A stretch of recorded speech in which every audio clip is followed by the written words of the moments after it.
భూదాన్ భూములు. సో గత కొంతకాలంగా భూదాన్ భూముల వ్యవహారం రాష్ట్ర వ్యాప్తంగా చర్చ కొనసాగుతుంది. ఇందులో మాజీ ఐఏఎస్ ఆఫీసర్లు, ఐపీఎస్ ఆఫీసర్లు ఇందులో ఇన్వాల్వ్ అయినట్టు తెలుస్తుంది. మొత్తం వాళ్ళ కుటుంబాలకు సంబంధించిన పేర్లు కూడా వచ్చాయి. దాదాపు 60 నుంచి 70 మంది పేర్లు ఇందులో వచ్చాయి. సో నిన్న హైకోర్టు దీనిపైన విచారణ చేపట్టింది, మధ్యంతర ఉత్తర్వులు ఇచ్చింది. సో భూదాన్ భూములను చేర్చాలంటూ హైకోర్టులో మధ్యంతర ఉత్తర్వులు. ఇలాంటి లావాదేవీలకు అనుమతించదని కామెంట్స్. 30 మంది ఐఏఎస్, ఐపీఎస్ వారి కుటుంబ సభ్యులకు నోటీసులు. లిస్టులో ప్రధానంగా నవీన్ మిట్టల్, అమోయ్ కుమార్, మహేష్ భగవత్, స్వాతి లక్రా, రవి గుప్తా, సోమేష్ భార్య. సో వీళ్ళంతా ఐఏఎస్ ఆఫీసర్లు, ఐపీఎస్ ఆఫీసర్లు. వీళ్ళంతా కొంతమంది వాళ్ళ కుటుంబ సభ్యులు కూడా పేర్లున్నాయి.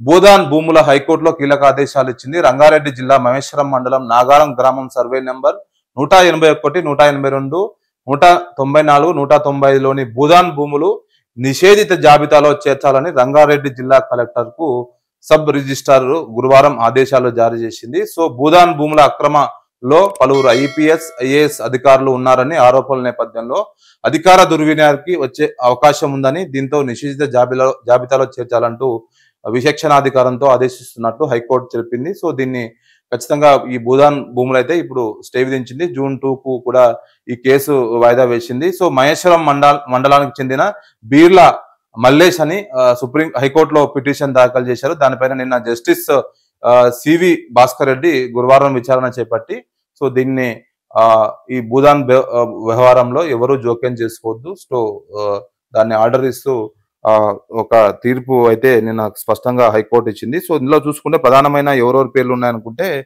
ఈ వ్యవహారంలో చాలా మంది పేర్లు ఉన్నాయి. అందులో ప్రధానంగా చూసుకోవచ్చు ఐఏఎస్ అధికారులు, ఐపీఎస్ అధికారుల పాటు వారి కుటుంబ సభ్యులు ఉన్నారు. దాదాపు 36 మంది ఐపీఎస్లు, ఐఏఎస్లు, వారి కుటుంబ సభ్యులు, ఉన్నతాధికారులు, ప్రైవేటు వ్యక్తులు హైకోర్టు నోటీసులు జారీ చేసింది. నోటీసులు జారీ చేసిన అయిన వారిలో ఐపీఎస్లు నవీన్ మిట్టల్, అమోయ్ కుమార్, రాజశ్రీ షా.